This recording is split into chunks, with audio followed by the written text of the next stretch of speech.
Depuis plusieurs mois, des perturbations majeures dans la fourniture d'électricité secouent plusieurs localités du pays. Ces interruptions, causées par des difficultés techniques parfois au Nigeria, illustrent la fragilité du réseau électrique togolais, largement tributaire des importations d'énergie de ses voisins. Face à la situation, l'État togolais s'efforce de trouver une solution au niveau national. Ainsi, en plus des multiples actions déjà menées, s'ajoute un nouvel accord entre le Togo et la société américaine Nano Nuclear Energy.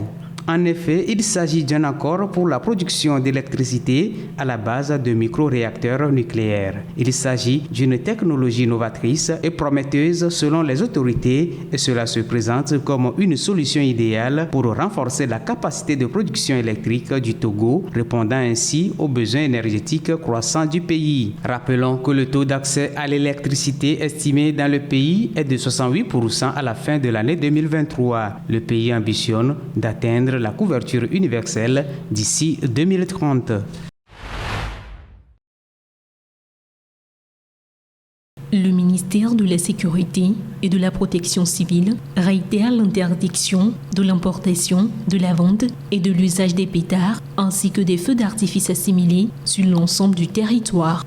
Les pétards et feux d'artifice, souvent utilisés pendant les périodes festives, sont considérés comme dangereux, non seulement pour les utilisateurs, mais également pour la quiétude des populations. Malgré les rappels constants des autorités, certains continuent de contourner cette interdiction en important et en commercialisant ces produits. L'une des raisons de cette interdiction est que les jets de ces pétards au bruit très assourdissant troublent la quiétude des citoyens et est de nature à instaurer un climat de peur au sein des populations. Un sentiment qui se renforce avec l'insécurité grandissante et les menaces terroristes. L'interdiction des pétards dans le contexte d'insécurité en particulier est un moyen de sensibilisation de la population sur l'importance de la sécurité collective et de la vigilance. Pour faire respecter cette interdiction, des sanctions particulières sont prévues à l'encontre des contrevenants. Le ministre a également instruit les forces de sécurité de procéder à des saisies d'interpeller si nécessaire toute personne impliquée dans cette activité où qu'elle se trouve sur le territoire. La Foire de Lomé, qui est une plateforme essentiellement pour les affaires et les échanges culturels au Togo, est marquée ces derniers jours par des rumeurs de décès suite à une bousculade lors d'un concert le week-end dernier. Selon les organisateurs, il s'agit d'un mouvement de foule à l'entrée du site qui a été rapidement maîtrisé par les agents de sécurité. Même si ce mouvement de foule n'a pas occasionné des morts, il a pourtant entraîné des blessés évacués dans un centre hospitalier pour leur prise en charge selon les premiers responsables du site. Toutefois, les organisateurs reconnaissent la mort d'une exposante suite à un malaise, ce qui n'a rien à voir avec les bousculades. Par ailleurs, il est important de souligner qu'à chaque année, les visiteurs rencontrent beaucoup de difficultés aux entrées du site, surtout au niveau des parkings et de la billetterie. Face à la situation, il est important que des mesures soient prises davantage pour trouver une solution aux problèmes liés à l'affluence souvent constatée. Autrement dit, des mesures pour encadrer les participants. C'est dans le marché de Makola qu'elle travaille depuis une dizaine d'années. En plus d'y vendre des ustensiles de cuisine, Pearl Poku, syndicaliste, prend chaque jour des nouvelles des commerçants voisins. Dans ces allées marchandes, la préoccupation principale depuis le début de la crise économique en 2022, c'est la très forte dépréciation du cédi ghanéen face au dollar. Près de 25% juste pour cette année. Pour nous qui achetons nos produits à l'étranger, même pour ceux qui se fournissent sur le marché local, mais qui ont besoin d'acheter leurs machines à l'étranger, nous utilisons tous le dollar. Si le taux du dollar est trop haut, cela impacte le coût de nos affaires, ici au Ghana. Grand pays importateur, le Ghana a vu son taux d'inflation exploser au début de la crise économique. Plus de 54% en décembre 2022, il dépassait encore les 20% en août de cette année. Une augmentation des prix qui a plongé Baouya Al-Hassan, 42 ans, dans une grande précarité. Mère de 3 enfants, voilà 2 ans qu'elle ne parvient plus à retrouver d'emploi, le taux de chômage des femmes ayant augmenté encore plus fortement que la moyenne. Le salaire de son mari, non indexé sur l'inflation, est très loin de suffire aujourd'hui.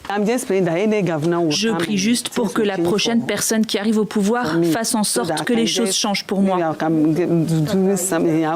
Pour que je puisse aider financièrement mon mari, même un tout petit peu. Parce qu'être une femme au foyer, avec juste le mari qui travaille et 3 enfants à charge, c'est très compliqué. Ça me donne mal à la tête. Création de millions d'emplois, stabilisation des prix, voire même allègement des impôts. Pour lutter contre cette pauvreté croissante, les promesses des candidats sont nombreuses. Prérequis à toutes ces réformes selon les experts, l'assainissement des finances publiques, un enjeu crucial dans un pays en défaut de paiement de sa dette depuis 2022. Quand on regarde les propositions des 2 principaux candidats vis-à-vis des finances publiques, on constate un message contradictoire. D'un côté, ils s'engagent sur le papier à régler le problème, mais de l'autre, ils promettent des dépenses très importantes. Un problème largement perçu par les Ghanéens. Selon le dernier sondage d'Afrobaromètre, 80% d'entre eux estimeraient que le gouvernement sortant a échoué dans sa gestion de l'économie. 2 semaines que ces chauffeurs poids lourds n'ont pas traversé la frontière entre le Cameroun et la République centrafricaine. Ce sont des habitués du tronçon Douala-Bangui, corridor stratégique puisqu'environ 600 000 tonnes de marchandises transitent chaque année par cette route vers la capitale centrafricaine. Mais la mort de l'un des leurs le 18 novembre les a poussés à débrayer.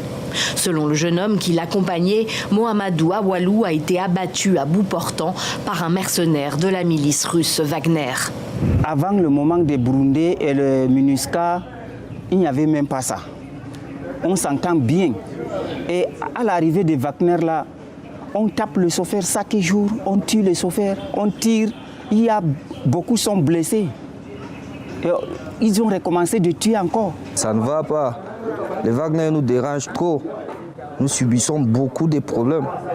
On t'arrête, on te tape, on te menace, on te met les choses, les pressions. Mais la voiture n'aime pas ça. La voiture aime la tranquillité. Si vraiment il n'y a pas de solution, nous on préfère entrer au quartier puis faire autre chose. Nous avons des familles. 700 camions sont stationnés ici. Les chauffeurs campent sur place. Tous ont l'habitude de payer des frais en entrant sur le territoire centrafricain pour être escortés sur une grande partie de la route qui mène à Bangui. Et depuis que la société Wagner est en charge de cette mission, les incidents sont nombreux. Comme ces tirs sur ce camion en septembre. Selon le principal syndicat de la profession, 18 chauffeurs en tout ont été tués en RCA en l'espace de 5 ans. Chaque camion qui se rend en territoire centrafricain dépose un montant de 50 000 francs pour sa propre sécurité. Vous estimez? Est-ce que c'est les camionneurs qui doivent payer leur sécurité en territoire centrafricain? J'ai dit non. La sécurité, l'État centrafricain devrait être garant de la sécurité de tout citoyen camerounais ou d'autres pays qui séjournent en Centrafrique. Qu'une enquête soit ouverte pour identifier et déterminer les responsabilités et le coupable soit sanctionné. Et que les autorités centrafricaines viennent prendre des engagements fermes que dorénavant de telles exactions ne pourront plus jamais se reproduire. Une délégation centrafricaine, accompagnée du ministre camerounais des Transports, est attendue cette semaine à Garoua-Boulaye.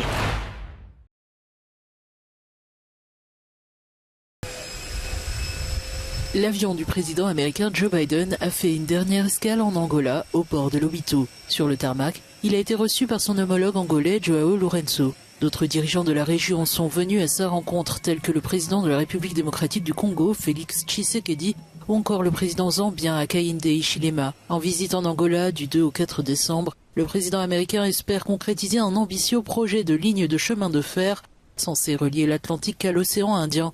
En investissant dans cet immense chantier, les États-Unis veulent se présenter comme une solution alternative à la Chine.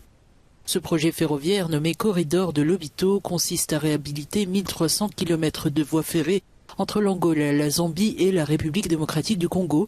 Les chefs d'État ont également rencontré des entreprises impliquées dans le projet, telles qu'une société de télécommunications, une entreprise agroalimentaire et Acrobridge, une société américaine qui livrera près de 200 ponts préfabriqués en acier à l'Angola. Le corridor de Lobito représente un investissement majeur, symbolisant l'engagement des États-Unis et de leurs alliés pour soutenir le développement économique et la stabilité de la région.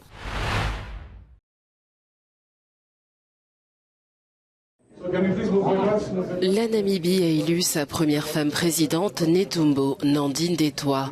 L'actuelle vice-présidente remporte l'élection avec 57% des voix. À 72 ans, elle succède à Geingob après sa mort en fonction. L'annonce de sa victoire a été faite mardi soir par la commission électorale. Nandi-Ndaitwah, membre historique du SWAPO et ancienne ministre des Affaires étrangères, prend ainsi la tête de la nation après avoir été membre du mouvement d'indépendance dans les années 1960. Depuis, elle a su se distinguer par son intégrité, loin des scandales de corruption qui ont affecté son parti. En affirmant que la Namibie a choisi la paix et la stabilité, elle incarne un symbole de continuité et de confiance pour l'avenir. Sa victoire marque le maintien du parti au pouvoir depuis l'indépendance du pays en 1990. Son principal rival, Panduleni Itula, a lui obtenu 26% des voix.